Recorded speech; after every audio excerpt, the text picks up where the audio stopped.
참으로 복되고 좋은 아침입니다. 이스라엘 백성들은 세례 시내가에 이르기까지 1세대가 이제 끝을 맺고요.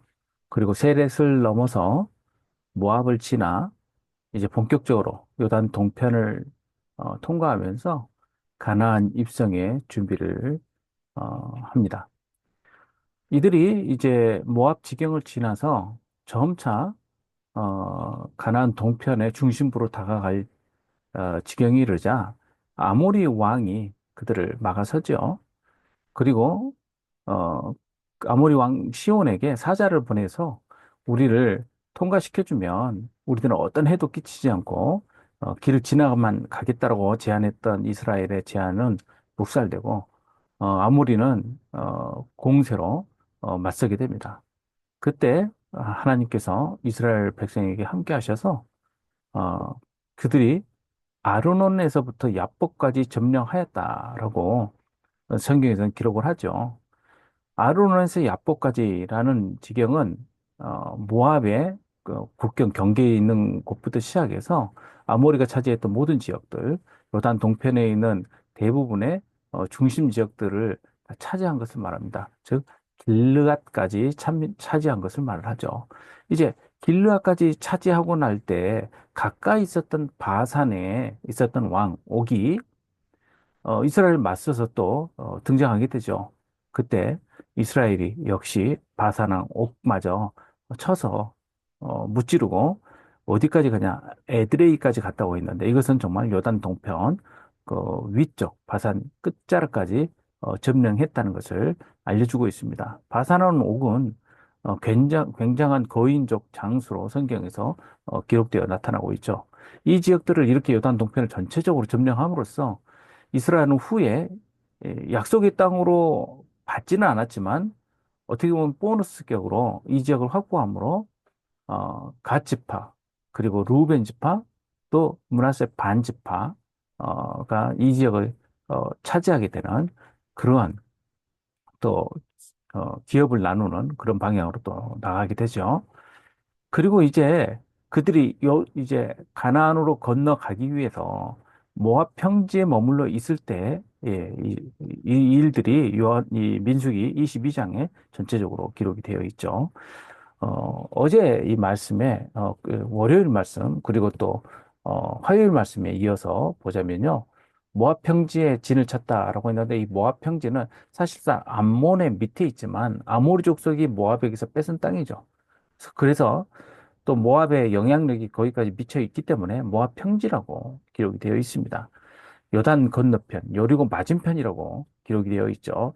이곳에서 이 모압 왕 십볼의 아들 발락이 이스라엘을 매우 두려워했다라고 말을 하고 있습니다. 이스라엘을 두려워했다라는 것은 이스라엘이 이제까지 했던 일들이 요단 동편에 있었던 지역들을 다 점령하는 일 아니었습니까? 물론 처음부터 의도하였던 건 아니지만 어, 그, 그 가나안 지역의 원주민들의 그 반발과 공세에 맞서서 점령하게 된 지역들이죠. 그러니 이것을 봤던 발락이 매우 두려워하였기 때문에 누구를 부르냐면요. 사실 부돌 지역까지 보내서 발람이라는 선지자를 데리고 옵니다. 발람의 정체에 대해서는 굉장히 많은 이론들이 있고 또그 거기에 관해서 연구하는 내용들이 많지만 오늘 이 시간에 이 발람의 정체나 또 그 근거에 대해서는 언급하지는 않겠습니다. 또 부돌이란 지역을 메소포타미아에 있는 저 멀리 600km 이상 떨어져 있는 그 메소포타미아 유프라테스 강 강가에 있는 강 그쪽에 가까이 있는 그 지역으로 볼 것인지 아니면 근래의 발굴 결과를 포함한 요단 동편에 있는 숲꽃 가까운 곳에서 발견된 고고학적 증거에 의해서 요단 동편에 가까운 곳에서 불러온 사람인지에 대해서는 논쟁의 여지가 있습니다. 그렇지만 아마 가까운 곳에서 부르지 않았을까라는 학계의 의견들이 상당히 많이 반영이 되고 있습니다. 그곳에 있는 사람 발람을 불러오게 돼요. 이 발람은 참 신기하게도 이스라엘과는 관련이 없는 사람인데 이 사람은 하나님만 알고 있어요. 그 하나님과 소통을 합니다. 어떻게 해서 이렇게 되었는지 지금 여기에서는 주제는 아닙니다. 근데 이 사람을 데려오려는 이유는 뭐냐? 하나님께서 하나님의 백성에게 주신 약속처럼 그가 복을 비는 자가 복을 빌면 복을 받고 저주를 하면 저주를 받는다는 거예요. 이것은 하나님께서 하나님의 백성에게 주신 약속 아니에요? 아브라함에게 주셨던 약속이기도 하고요. 이처럼 부활도 이런 능력이 있다는 거예요. 그 하나님께서 하시는 행하시는 일이죠. 그래서 이 발락이 발람을 데려다가 이스라엘 백성을 저주시키기 위해서 그를 이제 부르는 겁니다. 그런데 하나님께서 발람에게 뭐라고 말씀하십니까? 백성을 저주하지 말아라. 이스라엘 백성은 복을 받은 사람들이다. 라고 이야기를 하죠. 그러니 발락이 이제 나는 가지 않겠다라고 하지만 결국 그 게임을 받아서 또 그 유혹 때문에 내지는 그의 마음이 원하는 대로 이제 나귀를 끌고 나가게 되죠. 그런데 하나님의 사자가 막아선 것을 보고 나귀가 그 앞에서 나가지 않을 때 세 번이나 어, 그 나귀를 치면서 이끌어 나가려고 했지만 나귀의 입을 통하여 여호와의 사자가 나타나게 되고 또 발람도 또 여호와의 사자를 보게 되고 결국 어, 그날 따라 나가는 것을 멈추게 되죠. 그런데 어, 이제 그 오늘 본문에서 보면 발람의 눈이 밝아져서 여호와의 사자가 보여졌다라는 그 부분에서 재밌는 부분을 우리는 보게 됩니다. 나귀는 말을 못하죠. 즉 사람의 언어를 말을 못하죠. 그러나 그는 하나님의 사자를 보고 있어요. 그런데 발람은 말을 하죠. 또 하나님의 말을 전하는 사람인데 하나님의 사자는 보지 못해요. 참 재밌는 구도 아닙니까?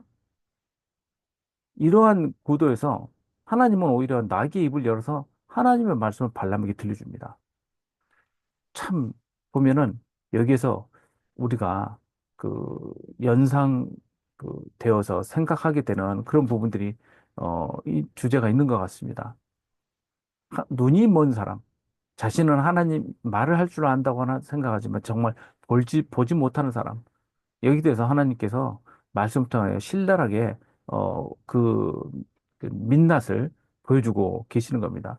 여호와의 사자가 이제 발람에게 등장하여서 말을 합니다. 너가 왜 내 나귀를 세 번이나 이렇게 때렸냐라고 말합니다. 여기서 3이라는 숫자가 의미 있게 등장을 해요. 발람이 세 차례나 나귀를 매질을 했지만 나귀는 잘못이 없죠. 그리고 그가 그렇지만 그는 그 길을 가려고 했던 것 아닙니까? 그리고 또 천사는 세 번 역시 막아서게 됩니다. 그리고 또 어, 나중에 발람은 세 번 그 이스라엘 백성을 저주하려고 시도를 하죠. 이러한 그 시도들이 서로 이렇게 연결되어서 우리들에게 보여주고 있는 그 구조를 발견하게 되죠. 어, 여기에서 막았다라는 말도 보면은 히브리어로는 사탄이라는 단어가 쓰여졌어요. 사탄이라는 단어가 여기에서 쓰여지면서 이제 나중에 그 하나님의 대적하는 그 악한 그 천사를 가리킬 때 이 단어가 이제 쓰여지게 되는데요.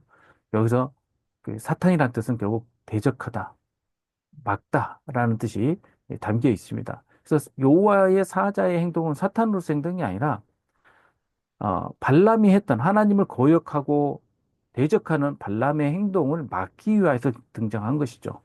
그래서 이 대적하다, 또 고발하다라는 이 단어가 나중에는 달리 이제 쓰여지게 되죠. 어, 이제 발람은 눈을 떠서 이제 사자를 보게 되고 사자의 말을 듣게 되고 또 사자가 말을 한 말은 무슨 말입니까? 세 번이나 나귀를 때리고 또 네가 하는 일이 사악했기 때문에 이 사악하다는 것은 거꾸로 집어 던지는 것을 말하거든요. 이게 패역한 행동을 표현할 때 이 야라트, 사악하다는 뜻을 표현을 쓰고 있습니다.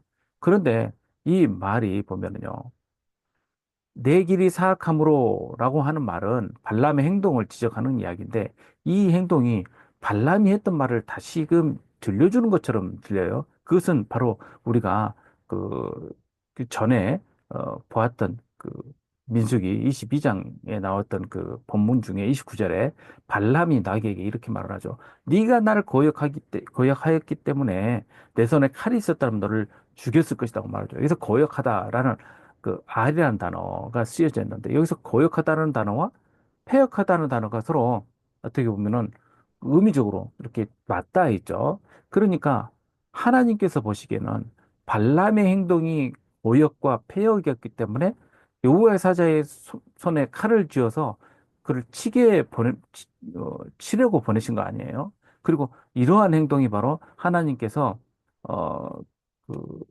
막, 막으려고 하시는 내용이라는 것을 우리는 성경에서 보게 됩니다.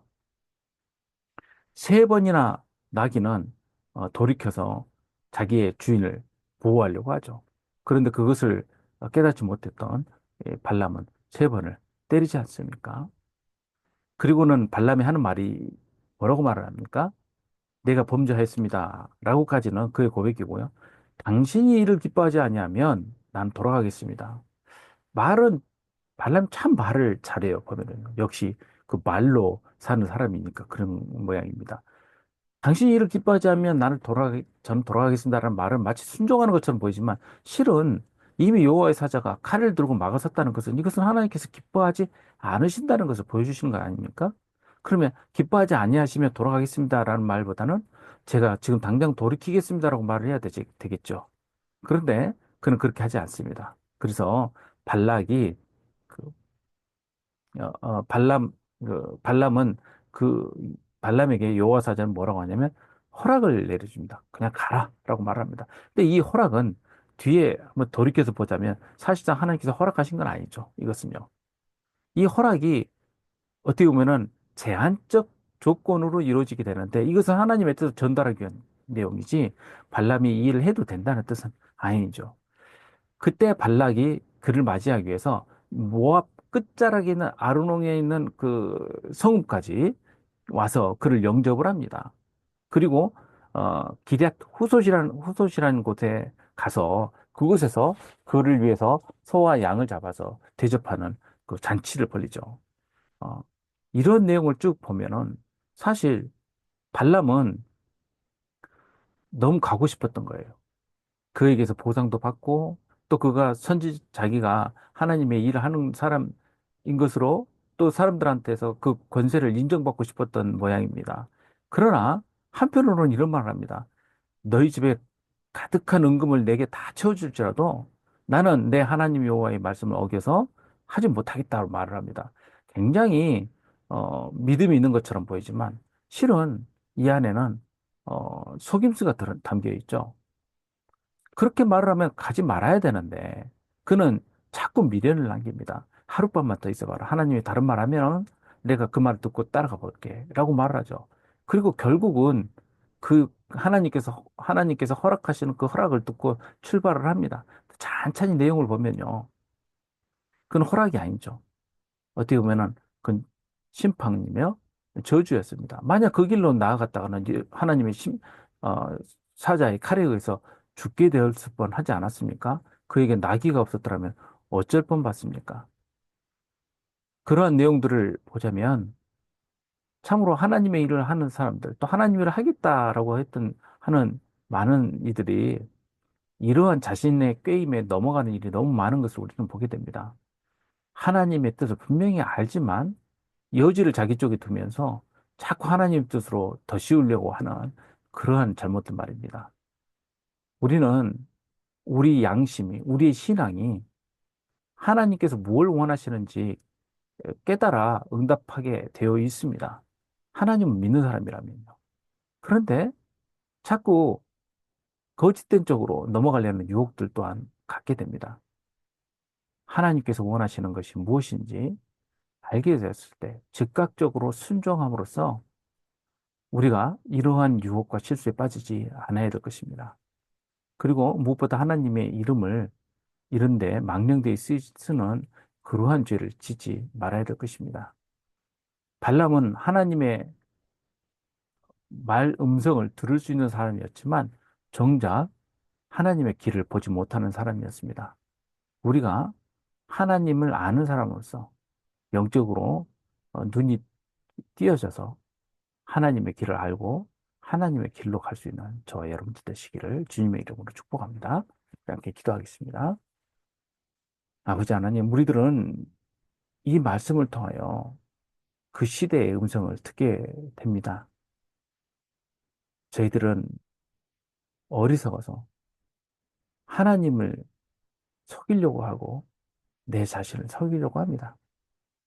그래서 우리들이 원하는 것을 하나님의 뜻으로 자꾸 바꾸어 놓으려고 합니다. 아버지 하나님, 우리들이 귀가 열리고 눈이 열려서 하나님의 길을 온전하게 보고 우리들이 거짓된 길로 빠지지 않도록 붙잡아 주시고 그 길 위에서 하나님의 일을 함께 이루어가는 저희들 되게 하여 주시옵소서.